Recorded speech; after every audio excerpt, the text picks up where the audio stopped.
Hello friends, welcome back again in technical ज्ञान। First technical ज्ञान में आज बात करेंगे व्हाट इज़ इलेक्ट्रिकल करंट।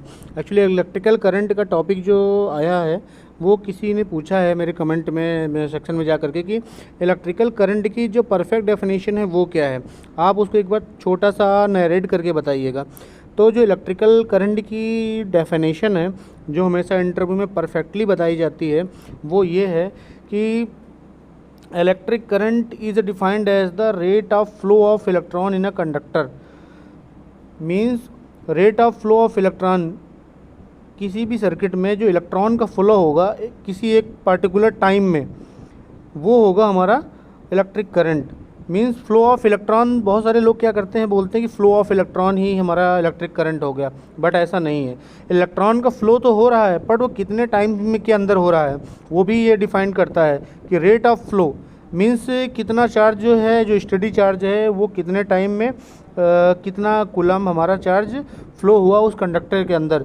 इसीलिए क्या करते हैं, इसीलिए आपको बताना होगा तो आप बताइएगा कि electric current is defined as the rate of flow of electron in a conductor, कि कितने टाइम में इलेक्ट्रॉन का जो फ्लो हुआ उस कंडक्टर में उसे ही हम इलेक्ट्रिक करंट कहते हैं। फ्लो ऑफ इलेक्ट्रॉन, एक पर्टिकुलर टाइम में जो फ्लो इलेक्ट्रॉन का फ्लो हुआ हो किसी सर्किट में उसे हम इलेक्ट्रिक करंट कहते हैं। करंट को कैलकुलेट करने का बहुत सारा मेथड है, बहुत सारा रीजन है, पर जो स्टैंडर्ड प्रैक्टिस है किसी भी करंट को किसी भी सर्किट में किसी क्लोज लूप में करंट को कैलकुलेट करने का वो तरीका है। हमें करंट का कैलकुलेशन करना है तो करंट का फार्मूला होता है Q is equal to Q by T. Q हमारा कूलम में चार्ज है, जो चार्ज फ्लो हो रहा होगा, टी टाइम है। अब सपोज़ किसी कंडक्टर में हमारा 12 कूलम का चार्ज फ्लो हो रहा है और वो चार्ज हमारा फ्लो होगा 4 सेकंड तक। अगर हमें करंट निकालना होगा तो हमारा जो करंट आएगा 12/4 यानी 3 ampere.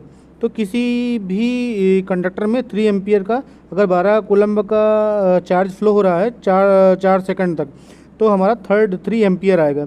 How much charge flow in 1.5 ampere, circuit operate in 30 second. तो इसके अकॉर्डिंग आप भी निकाल सकते हैं इससे क्यूब आई बराबर क्यू बाई टी फार्मूले से। जैसा कि मैंने आपको एक निकाल के बताया कि 12 कूलम का चार्ज फ्लो हो रहा है 4 सेकंड तक, तो जो एम्पियर आएगा वो 3 एम्पियर आएंगे।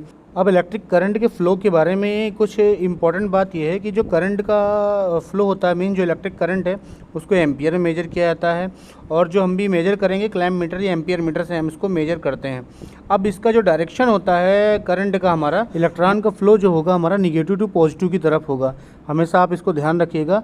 होपफुली आपको what is the electric current आपको कन्फर्म हो गया होगा कि किस तरह से हमें आंसर करना है।